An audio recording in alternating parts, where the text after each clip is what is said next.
제가 지냈던 가장 시골 학교가 아이들하고 점심 먹고 교문, 후문을 나서면 늘 불독사가 일광욕을 하고 있었습니다. 아이들이 불독사 안녕하는 그런 학교였거든요. 굉장히 놀랐습니다. 그런 환경에 있던 아이들과 글을 쓰고 그래서 전국대회 상을 받게 돼서 시상식을 참여하려고 서울에 갔거든요. 서울에 있는 유명한 곳을 데리고 갔는데 청계천에 데리고 갔을 때는 선생님 여기 뭐하러 왔어요? 나무도 없고 우리 동네 개울이 훨씬 나은데 했던 아이들이 교보문고에 들어가서는 입을 쩍 벌리고 정말 놀랐습니다. 이렇게 책이 많이 있는 곳이 있구나 라고 해서 깜짝 놀랐고요. 한 권씩 골라 했더니 거기서 너무 즐겁게 지냈던 기억이 있습니다. 삼청남초등학교에서 3학년을 가르치는 교사 권일한입니다. 전교생 49명 이름 다 알고 그 아이들하고 책 읽고 즐겁게 지내고 있는 교사입니다. 책 읽는 사람들의 꿈이지 않습니까? 자기 서재를 갖는 것. 제가 아이들하고 이렇게 교실을 지내면서 원하는 게 평안하게 좀 사랑하면서 지내자. 책이 있는 뜰. 그래서 그 낱말들을 조합해서 책들 안에 라는 이름으로 서재를 만들게 됐습니다.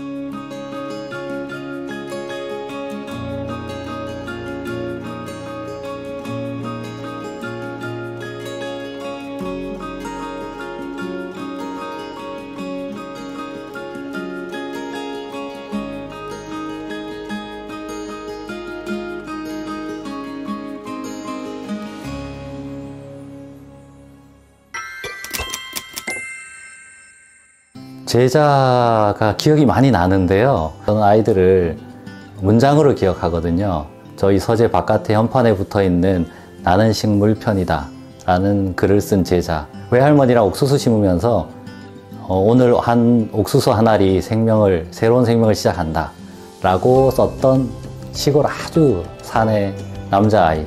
진짜 산골, 어설픈 도시 외곽에 사는 아이들이 돌봄을 받지 못하는 상황에서 굉장히 문화적으로 소외돼 있고 공부하기도 애매한 상황이거든요. 그 아이들과 같이 책을 읽고 책에 있는 어떤 주인공에게 자기 마음을 빗대어서 표현을 하고 같이 울고 그랬던 한 아이 한 아이에 대한 기억들, 자랐던 모습, 글을 잘 쓰고 문장을 저에게 남겨준 아이들이 특별히 기억나고, 그래서 아이들이 책을 좋아하고 가까이 하게 되는 게 가장 큰 보람입니다. 정라초등학교에서 처음으로 독서 동아리 활동을 했습니다. 방과 후에 아이들을 모아서 책을 읽고 토론을 하고 글을 쓰고 그런 활동이었는데요. 2년 동안 그걸 하고 제가 다른 곳으로 옮겨야 됐습니다.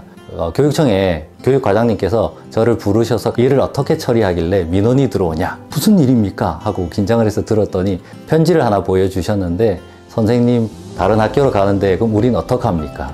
책을 계속 읽어야 되는데 어떻게 하란 말입니까? 선생님 다른 학교로 보내지 마세요 라고 편지를 썼고, 당황했다가 너무 이제 뿌듯하고 이 아이들하고 뭔가를 계속 해야겠구나 라는 생각이 있었고요.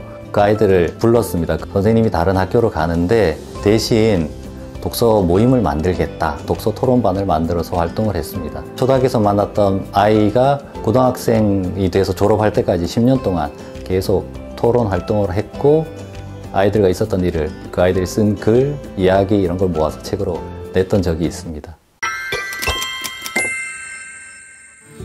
아이들하고 글을 쓰면서 제 마음속에 들었던 기쁨은 두 가지가 있는데요. 첫 번째는 이걸 이렇게 볼 수 있구나 하는 그 표현들을 아이들의 생각을 통해서 봤을 때이고요.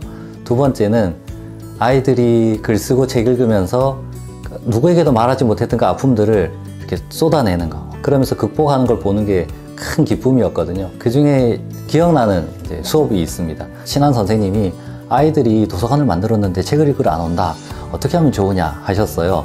그럼 제가 한번 가겠습니다 해서 가서 이금희 작가님이 쓴 망나니 공주처럼 이라는 책을 그 아이들하고 놀이를 하고 토론을 하는데, 첫 번째 했던 질문이 여기 있는 왕은 왜 이렇게 한 사람은 전쟁을 일으키고 한 사람은 슬퍼서 우울한 모습으로 주눅들어 있었을까? 라고 물었는데 모든 아이들이 정답을 이야기했습니다. 왕비가 죽어서. 왕비가 죽었는데 한 나라의 왕은 너무 슬퍼서 우는, 아무것도 못하는 좌절하는 상황이 됐고요. 옆에 인근 나라의 왕은 너무 화가 나서 전쟁을 벌이는 사람이 됐던 겁니다. 그래서 두 번째 질문으로 너희들은 언제 슬프냐? 라고 물어봤습니다. 4학년 여자아이가 엄마 아빠가 싸워서 집 나갔을 때 얘기하면서 울어요.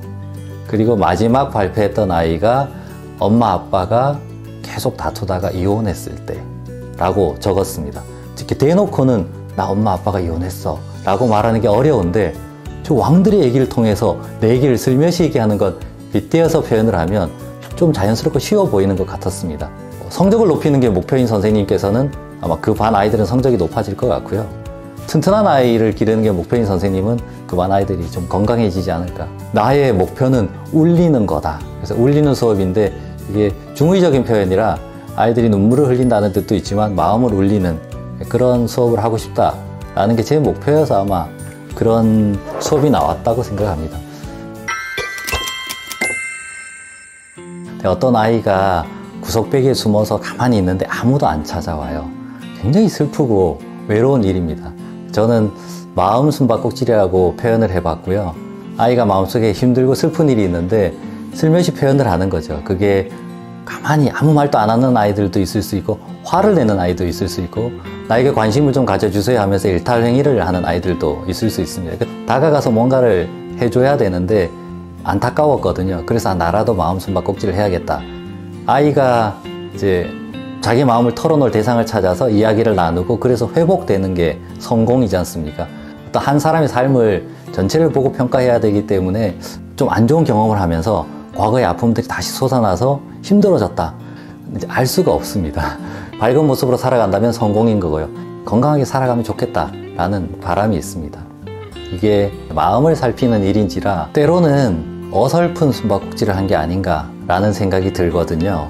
가장 어려웠던 때가 가스폭발 사고로 인해서 화상을 입었던 아이들을 만났던 때거든요. 그 아이들하고 글도 쓰고 거의 아빠처럼 이제 걔들을 돌봤는데 그때 너무 아이들이 상처가 커서 저도 견디기 어려워서 집에 오면 계속 글을 썼습니다. 힘든 날은 막 글을 썼거든요. 저는 이제 그게 힘든 거를 해소하는 방법이었습니다.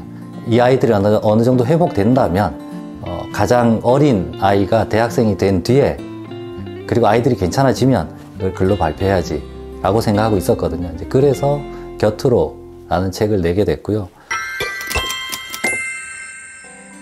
여러 서재들을 다녀봤었습니다. 사람들이 많이 알려진 그런 서재도 가봤고 특히 이제 전통적인 서재들을 조금 보려고 했었거든요. 물론 그게 오래되었기 때문에 그렇겠지만 안타까웠던 점은 일단 보여주는 곳이 됐다는 거가 제일 안타까웠습니다. 어쩔 수 없는 것 같아요. 그건 뭐 이황 선생님이 지금 살아계신 것도 아니고 유일곡 선생님이 살아계신 것도 아니니까. 근데 제가 느끼기는 여기서 뭔가 사람들이 하는 그런 서재면 좋겠다라는 생각이 들었습니다. 그래서 저는 이곳에서 보기만 하는 서재가 아니라 와서 이야기하고 같이 글도 써보고 움직이는 서재 그런 게 되기를 원했고요. 서재 제일 위쪽 저기 한 칸은 나눠주는 책입니다. 책을 더 이상 쌓아두지 않으려고 해서 좋은 책이 있으면 그보다 좀 덜한 책들을 빼서 저기다가 넣어놓고 오시는 분들께 원하는 걸 가져가라 하거든요. 그래서 책도 이렇게 움직이고 선생님 여기 오시는 분들도 마음이 움직이던 뭐 어떤 모습으로든 움직이는 서재가 되면 좋겠다라고 생각합니다. 여기 서재는 의도를 가지고 만들었습니다. 제가 생각하는 우리나라 신문이나 뉴스를 보면 사고가 너무 많고 내 마음에 안 드는 거를 타협을 한다거나 대화를 한다거나 풀어나가야 되는데 견디지 못해요. 생각하면 사람이 사람을 견디지 못하는 세상이 된 것 같습니다. 그래서 선생님들이 너무 힘들어 하셨어요. 같이 모여서 책을 읽고 위로하고 같이 울고 그런 공간이 있으면 좋겠다라고 생각을 했고 서재를 만들 때 공간이 주는 힘이 있으니까 좀 이렇게 아늑한 그런 곳에서 모임을 하면서 마음을 나눠야겠다라고 생각을 했습니다. 책이 있는 뜰에서 평안을 좀 되찾고 다시 사랑해야지 하는 마음을 가지고 나갔으면 좋겠다. 너무 거창한 그런 목표를 가지고 세웠고요. 오신 분들이 주무시고 나면 이렇게 하나씩 글을 써주시는데 멋진 공간에 잘 머물다 갑니다.